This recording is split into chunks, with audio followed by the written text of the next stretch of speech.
কি মনে হয় ৫ আগস্টের পরে যে চাঁদাবাজি হচ্ছে, লুটতরাজ হচ্ছে, বিএনপির নাম ধরে সকল অপকর্ম কি বিএনপি করছে? বিএনপির অঙ্গ সংগঠন করছে?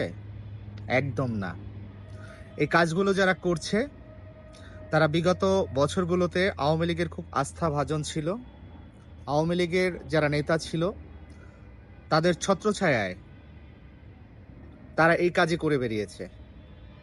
যখন ৫ আগস্টে ফ্যাসিবাদ হাসিনার পতন হলো, পতনের পরে এই গ্রুপটা বিএনপির নাম ভাঙিয়ে মানে বিএনপির বিভিন্ন অঙ্গ সংগঠনের দলীয় কর্মী হিসেবে তারা কিন্তু এই কাজটা একটা লাইসেন্স নিয়ে করছে। মানে বিএনপির লাইসেন্সে তারা চাঁদাবাজি করছে বিভিন্ন জায়গায় উপযাচক হয়ে। এবং এখানে আমি বলবো এখানে বিএনপির কিছু অতি উৎসাহী কর্মীর একটা হাত আছে, নেতাকর্মীর হাত আছে।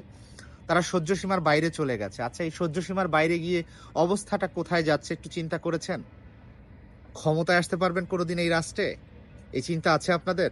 আর আপনারা যদি ক্ষমতায় না আসতে পারেন, আপনাদের পরবর্তী প্রজন্ম, আপনারা পরবর্তীতে কোথায় যাবেন সেটা চিন্তা করেছেন? কোথায় যাবেন? কোথায় মুখ দেখাবেন? দল বদলে যে কারো পক্ষে কাজ করবেন সেই সুযোগটা কিন্তু আর থাকছে না। কারণ শেখ হাসিনা নেই, শেখ হাসিনা ফিরে আসছে না।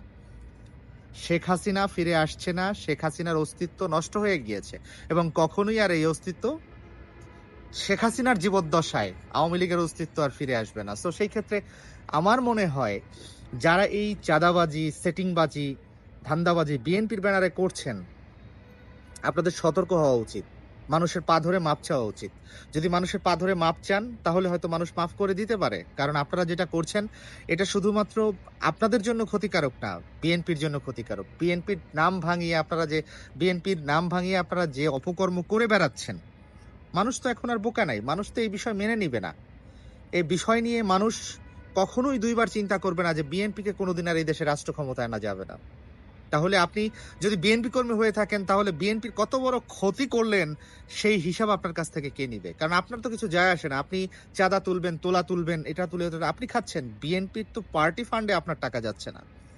দল চালাতে তো আপনাকে বিএনপির যারা হাইকমান্ড রয়েছে তাদের চিন্তা করতে হচ্ছে না। আপনি তো খেয়ে পরে ভালো আছেন। আপনার চিন্তা হচ্ছে এতদিন ও খেয়েছে, আজকে আমি খাই।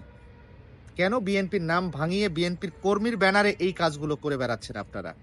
আপনাদের ভবিষ্যৎ কোথায়? এই চাঁদাবাজি, ধান্দাবাজি, চিটারি এগুলো তো চলবে না। এদেশে চলবে না। এদেশের মানুষ এগুলো মেনে নিবে না। এগুলো মেনে নিলে এখনো স্টিল নাও শেখ হাসিনার ক্ষমতা থাকতো। গণ অভ্যুত্থান হয়েছে শুধুমাত্র ছাত্র আন্দোলনের কারণে নয়, মানুষ নেমে এসেছে তাই হয়েছে। ওটা তো ছাত্ররা ক্রেডিট নিচ্ছে। এটা এদেশের অভ্যাস। এটা এদেশের অভ্যাস। এই অভ্যাস থেকে এদেশের মানুষ কোনোদিন বের হতে পারবে না। এই অভ্যাস থেকে এই এই এই অভ্যাস থেকে মানুষ কখনো বের হতে পারবে না। কারণ সবচেয়ে বড় যে সমস্যাটা সেটা হচ্ছে আমাদের নৈতিকতা।